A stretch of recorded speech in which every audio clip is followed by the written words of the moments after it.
এয়া মাননীয় মন্ত্ৰী মহোদয়ে পতাকা উত্তোলন কাৰ্য সম্পাদন কৰিছে। সন্মানীয় অতিথিসকলে এই কাৰ্যসকল শীৰ্ষিত वन्दे मातरम् सुजलां सुफलां मलयज शीतलां वन्दे मातरम् शुभ्रज्योत्स्ना पुलकितयामिनी। শস্য বিফলতা ক্ষেত্ৰত বীমা সুৰক্ষা প্ৰদান কৰি কৃষকসকলৰ আয়ৰ স্থিতি ৰখাত সহায় কৰা।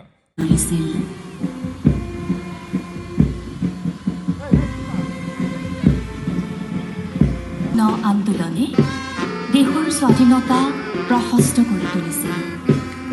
স্বাধীনতাৰ বাবে গঢ়ি উঠা আন্দোলনৰ পৰিপ্ৰেক্ষিতত সৃষ্টি হোৱা বহুকেইটা ঘটনাই দীৰ্ঘ সময় ধৰি ভাৰতবৰ্ষৰ ৰাজনৈতিক পৰিৱেশ অস্থিৰ কৰি তুলিছিল।